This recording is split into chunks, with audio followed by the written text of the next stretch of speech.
todos, né, quem vem chegando. Vou esperar mais um minutinho para iniciar essa nossa 8ª live.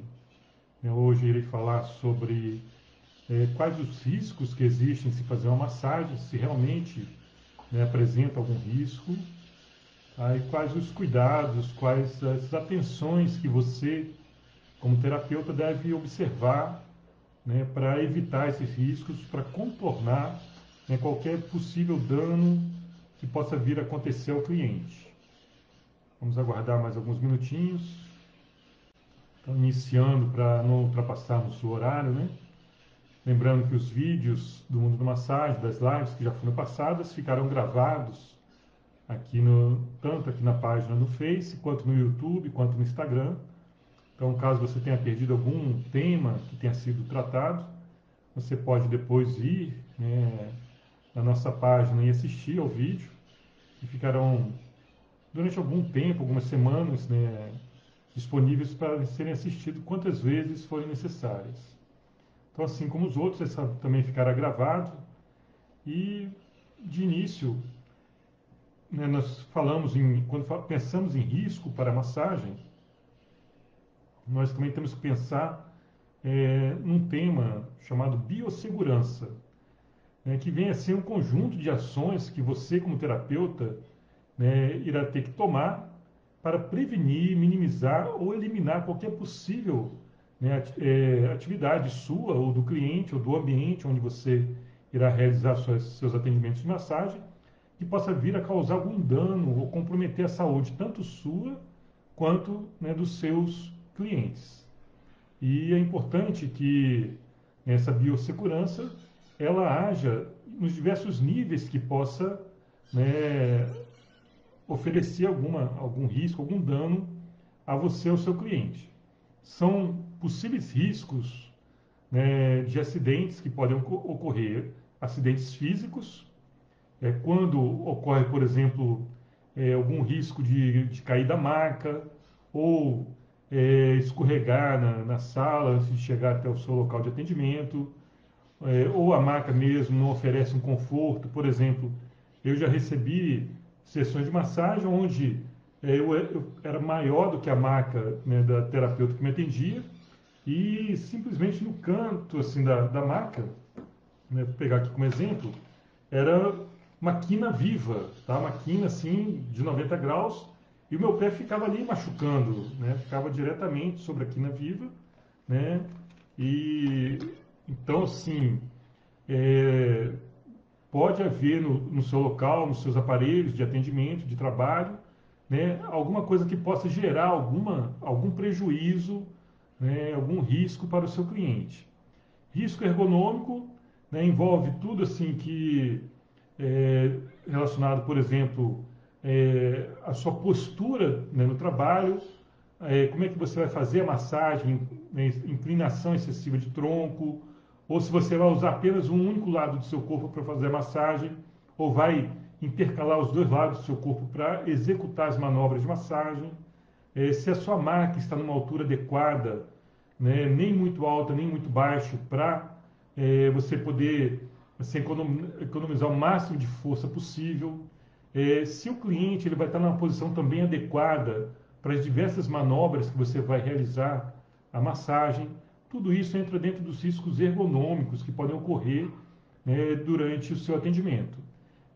Nesse risco ergonômico também,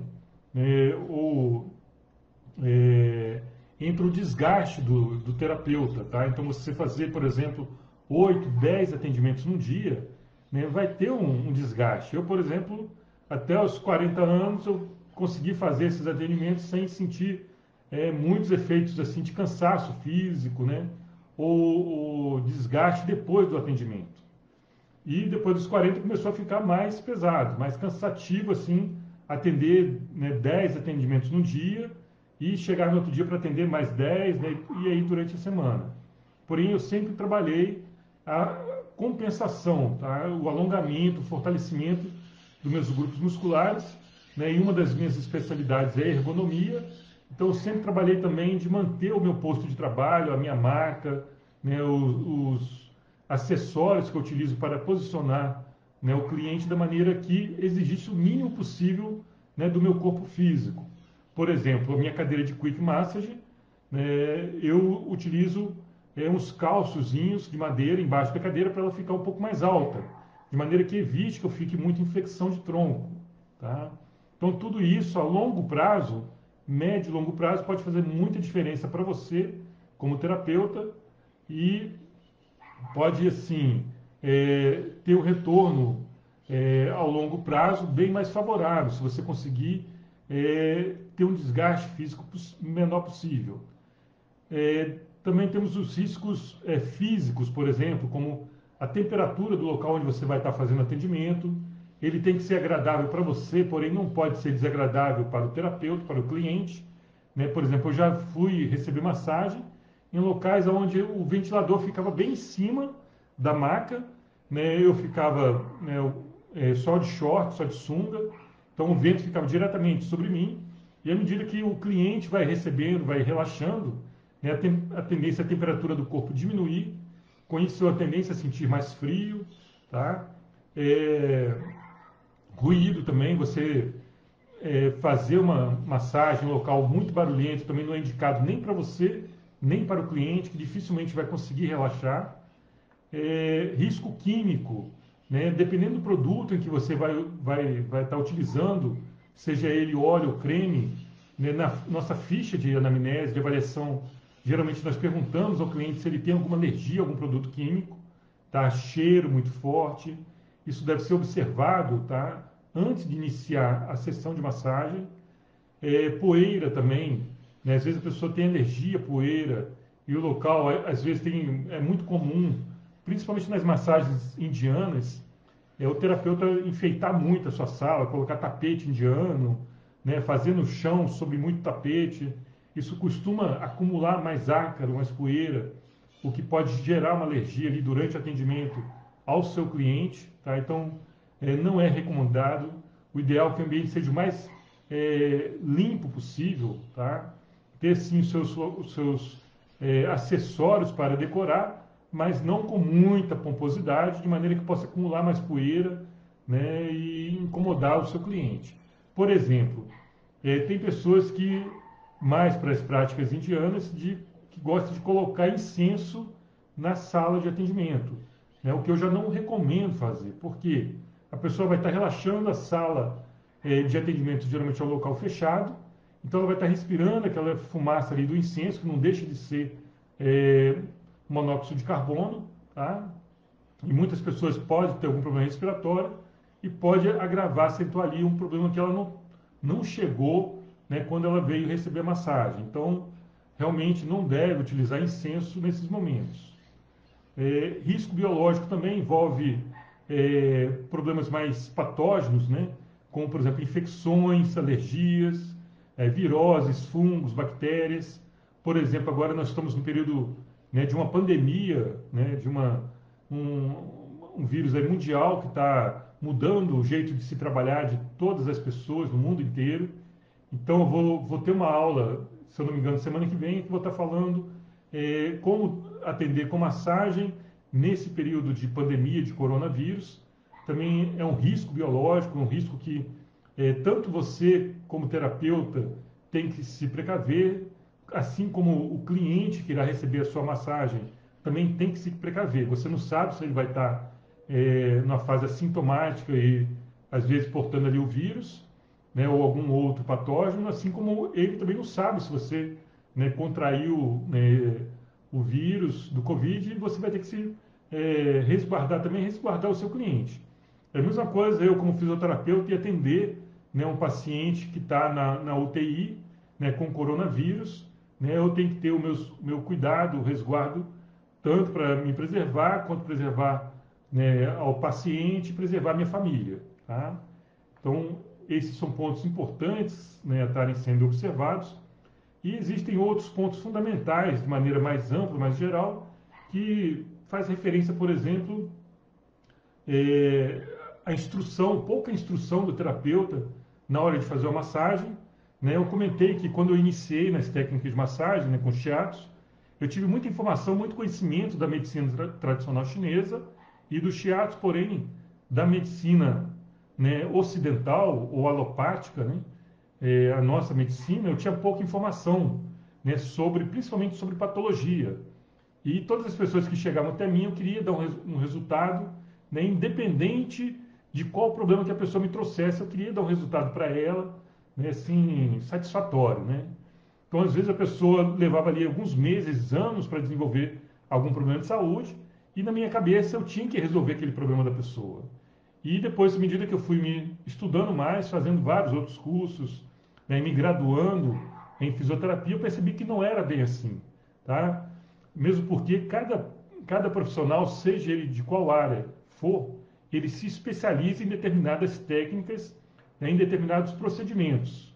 Então, ninguém é dono do mundo, vamos dizer assim. Ninguém é dono, né, da verdade. Ninguém conhece os problemas de saúde que existem, todas as patologias que existem. Né? Pode ter um ou outro que tem um pouco mais de informação, mas ainda assim, cada vez mais as pessoas têm uma tendência a se especializarem cada vez mais. Por quê? Porque se eu pegar, por exemplo, só a área das terapias orientais, das terapias energéticas, né, e querer trabalhar com essas técnicas, já é um mundo de estudo, né, de aprofundamento que eu terei que fazer.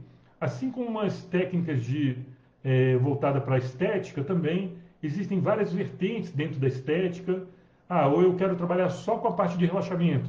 Também, da mesma maneira, existe um leque bem amplo das técnicas de massagem voltada para relaxamento. Então, você tem que focar, né, um objetivo inicial, estuda, né, domina o máximo possível dessa técnica que você optou em iniciar. Aí sim, depois de um tempo praticando, estudando, aí você abre o seu leque para outras técnicas. Mas eu já vou dizer de antemão que você inicia, às vezes, com uma técnica, abre o seu leque, mas lá na frente tem uma grande tendência de voltar o leque novamente a fechar. Né? Assim como um funil, né, que você tem a boca mais larga no início, e depois você sente, né, aquele chamado para você ir se especializando cada vez mais. Negligência de normas existentes, então, né, algumas normas, vai fazer uma massagem e não está nem aí para o que o seu cliente tem, o que ele está trazendo para você. Você simplesmente quer fazer massagem. Né, e você aprendeu, por exemplo, no curso que tem que fazer uma ficha, né, você tem que conhecer o seu cliente, coisas básicas ali. Planejamento falho. Tá? Aí você então vai fazer um atendimento numa empresa ou vai atender determinado público e você não se preparou para estar atendendo aquele público. Tá? Jornada excessiva de trabalho também é outro fator que pode levar, né, a uma possível lesão, né, uma possível consequência que não é agradável para você ou para o seu cliente.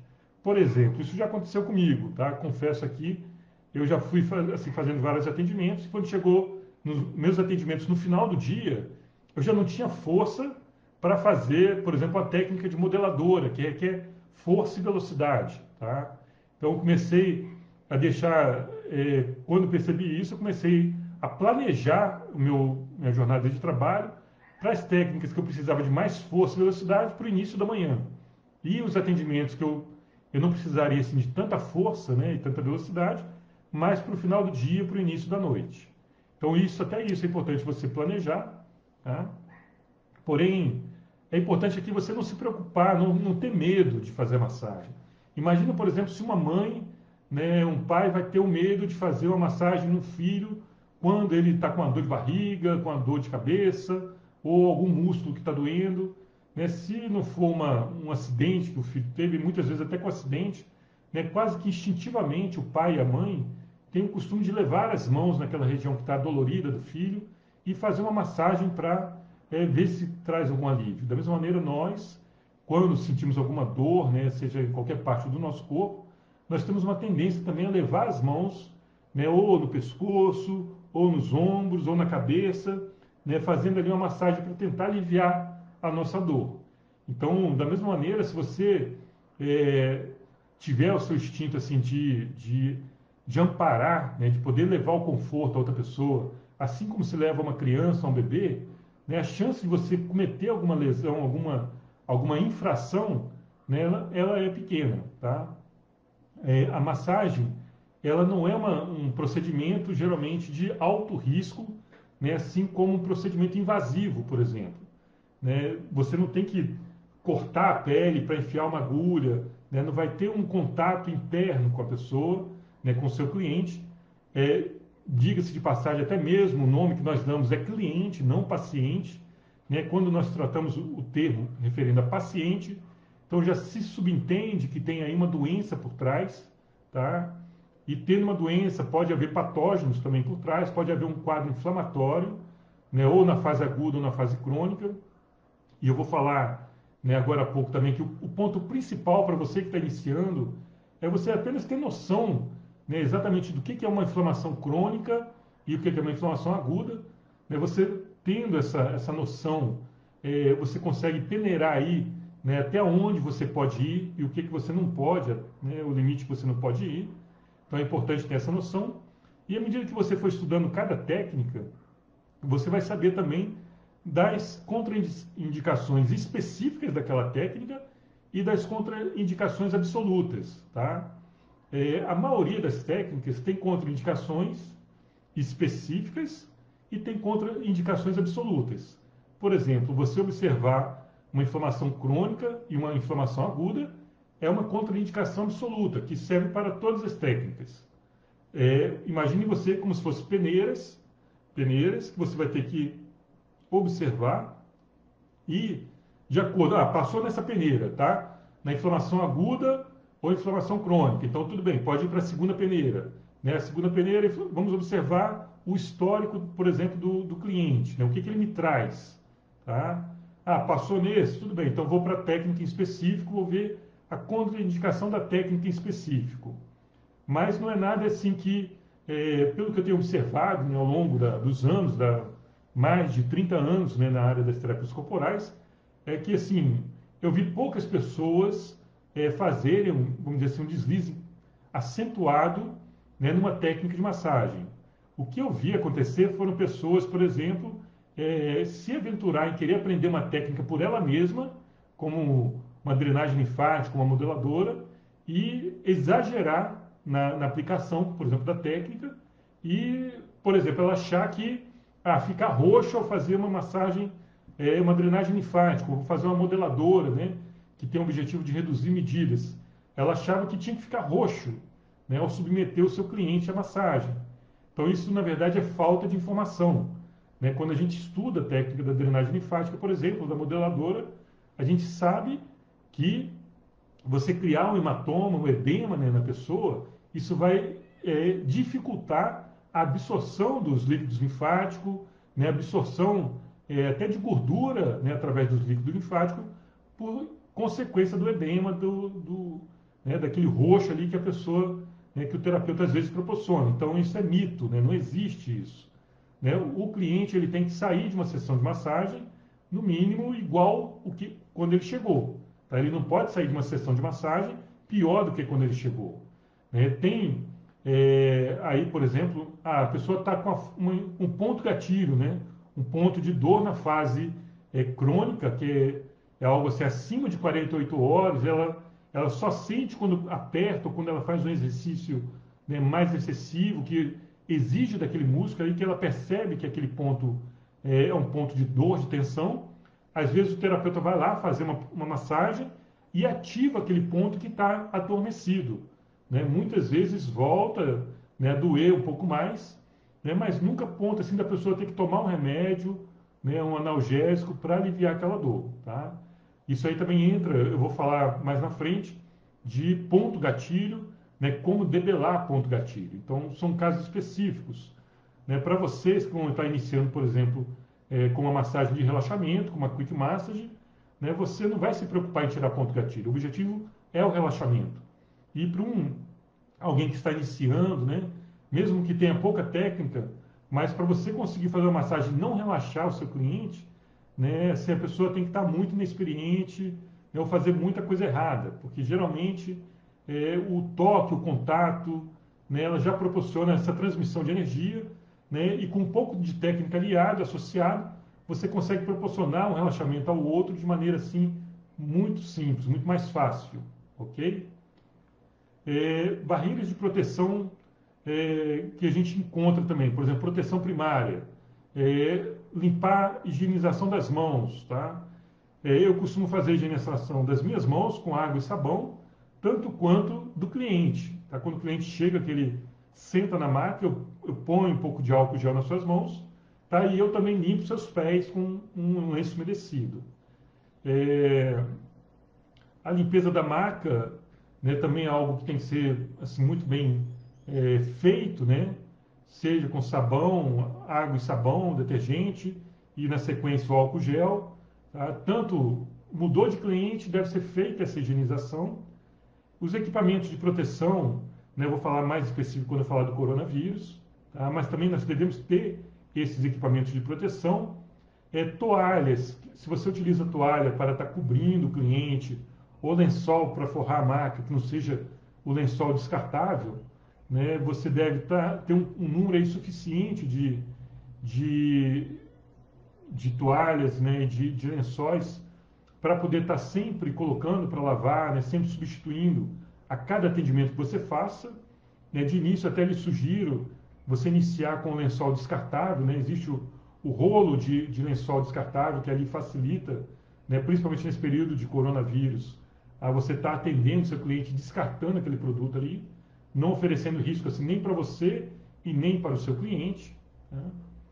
E então, esses pontos também devem ser observados para evitar de se diminuir assim, né, o nível de risco de contaminação ou de possíveis contaminações. É, o risco ambiental, já falei de alguns riscos ambientais, né, os riscos químicos também. É, pressão, né, pressão excessiva. Qual que é a pressão que você deve fazer sobre o seu cliente para você que está iniciando agora? Né, eu costumo dizer assim, se você tiver que errar, né, quando você está iniciando na técnica da massagem, erre sempre para menos, nunca para mais. Tá? O que isso quer dizer? Quer dizer que se você tiver, eu estou com dúvida na pressão que eu vou fazer num ponto. Tá? Então, se você está na dúvida, você faz o mínimo de pressão possível. Qual é a técnica que eu utilizo e que eu ensino para os meus clientes?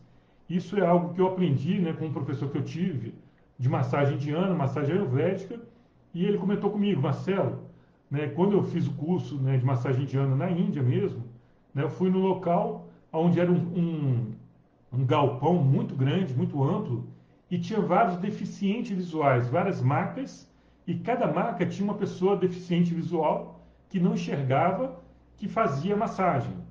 Aí chegava aquelas pessoas ali para receber a massagem, né, chegava, até dava o braço, né, segurava no braço do deficiente visual, e o deficiente visual sabia que ali tinha chegado o seu cliente.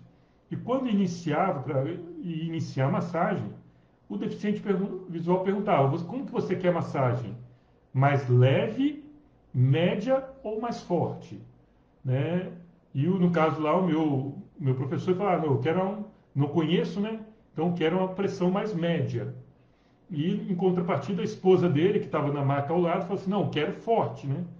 E ele falou que durante a massagem ele só via saindo lágrimas assim do olho da esposa dele, né, que pediu a massagem mais forte, e ele estava lá tranquilo. Então eu costumo também perguntar ao meu cliente como que ele quer, né, se ele quer uma pressão mais forte ou mais leve e média. E durante, assim, alguns momentos durante a massagem, eu pergunto: e aí, como é que tá? Tá boa a pressão? Quer mais forte, mais que enfraqueça mais? Como que você quer? Para você ir dosando a sua pressão. Muitas vezes o que é forte para uma pessoa pode ser fraco para outro e vice-versa. Né? Então, ainda assim que você tem o seu conceito de forte e fraco ao colocar uma pressão na massagem, muitas vezes quem está recebendo pode ter outra noção do que seja a pressão forte, média ou fraca durante a massagem.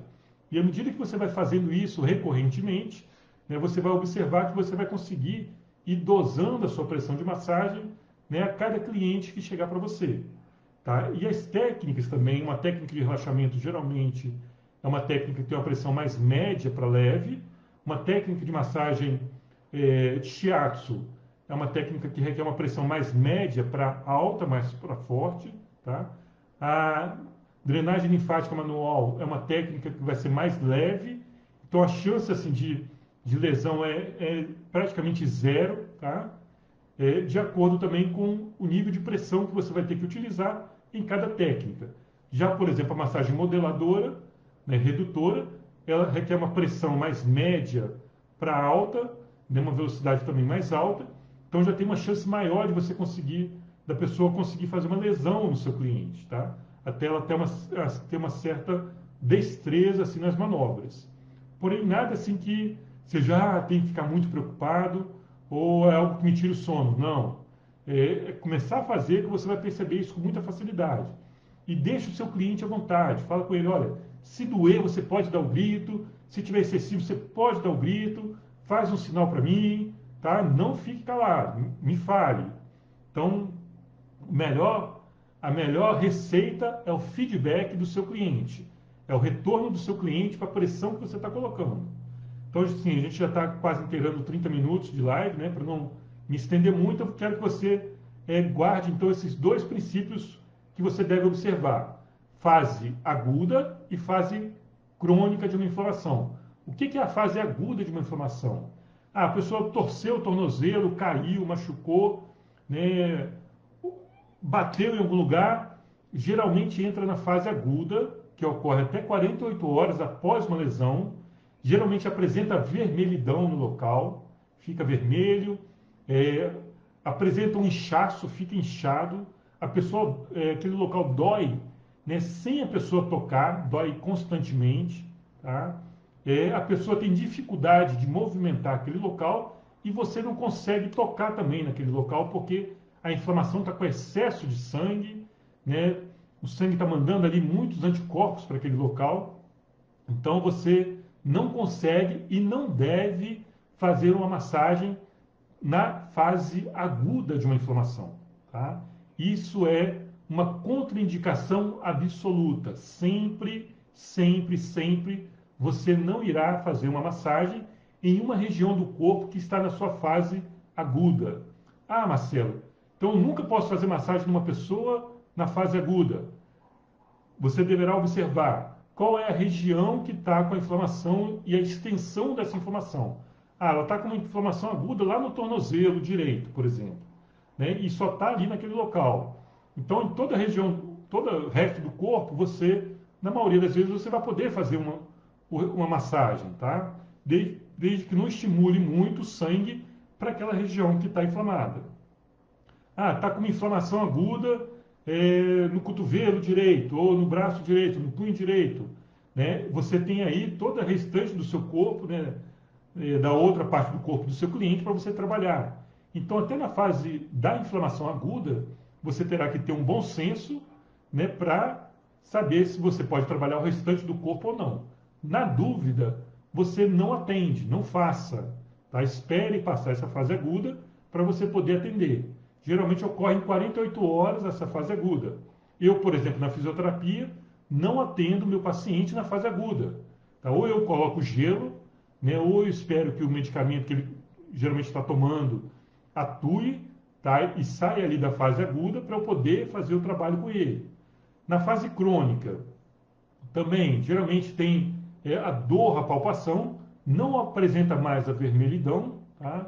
Geralmente o inchaço já sumiu ou está muito assim, pouco perceptivo, está com edema, inchado daquela região. Geralmente a dor é quando a pessoa volta a exigir aquele músculo, aquela articulação, tá? Ou quando eu vou massagear, né, aquele local, também eu percebo que tem uma inflamação ali adormecida, tá? Ocorre depois de 48 horas, né? Depois de mais de 2 dias depois. Vamos dizer assim, o corpo saiu da fase aguda e já se adaptou, entrou na fase crônica da inflamação. Aí eu já posso trabalhar, mas sempre observando de não exagerar na massagem, no estímulo naquele local. Por quê? Se eu mandar muito sangue, ao mesmo tempo que eu preciso fazer uma massagem, para mandar sangue para aquela região, né, uma vez que o sangue é que vai levar os anticorpos para tratar aquela inflamação crônica, por exemplo, um ponto gatilho, um ponto de tensão, é um ponto que geralmente está na sua fase crônica, está adormecida. E quando a pessoa exige daquele músculo de novo, ela pode agudizar novamente. Tá? Então a massagem ela deve ser um ponto intermediário, em que eu vou mandar sangue para aquela região, porém nunca exagerar nesse estímulo de massagem de sangue para não voltar a agudizar a fase aguda daquela região. Tá ok? Então, você observando esses dois pontos, Marcelo, não apresenta nenhum nem outro. Excelente, você fez uma massagem, né, de corpo total e não apresentou nenhum ponto gatilho, nenhum ponto que massageou está dolorido. Excelente, melhor ainda, tá? Isso indica que a xícara não está cheia do seu cliente, tá? Então você pode fazer a massagem com muito mais tranquilidade. Da mesma maneira, o cliente tem que ir para casa como chegou ou melhor do que chegou, né? O ideal é que ele saia no outro dia. É importante você ter um contato aí com o seu cliente, né, pelo WhatsApp, de alguma forma, para saber, e aí, como é que você, seja na próxima sessão, saber como é que ele se comportou à noite e no outro dia após, né, os seus atendimentos. Se ele não estava sentindo dor e começou a sentir alguma dor da sua pressão, é sinal que você exagerou ao calibrar o seu toque, né, a sua massagem. Então você faz uma pressão um pouco menor. Mas é preferível você iniciar da pressão menor e ir subindo gradativamente à medida, né, que você vai conhecendo o seu cliente. E eu tenho uma vídeo dica de massagem lá no meu canal, em que eu falo que a massagem é como se fosse um casamento, né? Que à medida você vai conhecendo o corpo do seu cliente, podendo trabalhar com ele cada vez melhor à medida que você vai atendendo. Para isso eu até indico a fazer os pacotes de 10 e 10 atendimentos, tá? Por vários motivos são indicados. E um deles é esse, de você conhecer melhor o seu cliente e poder ir dosando melhor também a pressão que você vai fazer no seu cliente. Então, esses são os pontos principais, né, que você deve observar, né? Boa tarde aí, Adriana, que chegou também, né, ou outros que não colocaram o nome, que não se apresentaram, boa tarde a todos. Né, e concluímos assim, então, a oitava live do Mundo da Massagem, dessa imersão do Mundo da Massagem. Se você tiver alguma dúvida, pode me perguntar aqui no canal, né, desse tema. Os outros temas estão todos lá, né, gravados também no Face, né, do Mundo da Massagem, no YouTube, no Instagram.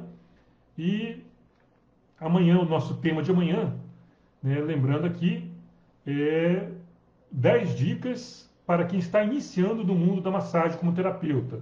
Então, se você quer iniciar agora aproveitar essa oportunidade para começar a atender os seus parentes, as pessoas próximas a você, e já fazer isso, os primeiros passos para você se tornar um profissional terapeuta corporal, amanhã eu vou falar de 10 pontos importantes, 10 dicas importantes para você se tornar um terapeuta corporal. Né? Você que está iniciando, e se você já é da área, né, com certeza essas 10 dicas vão fazer com que você dê um salto, né, que você se aperfeiçoe mais como terapeuta corporal, tá? Podendo se aprofundar mais. Então vocês podem perguntar, tirar as dúvidas, às vezes de hoje para amanhã tem alguma dúvida, ou de alguma live que já foi passada, né, ou dessas que estão sendo tratadas, vocês podem passar. Podem me perguntar que eu terei maior satisfação em responder-lhes. E na sexta-feira, lembrando, nós vamos ter a nossa segunda prática de auto shiatsu gratuitamente. Lembrando que no final dessas 4 semanas, né, toda sexta-feira, eu vou estar ensinando uma parte do auto shiatsu. Então você já vai ter aprendido mais de 50% dessa técnica do shiatsu da massagem japonesa. Então, muito grato aí pela presença de todos, né, um bom resto de tarde, né, e até amanhã. Então, namastê e até breve.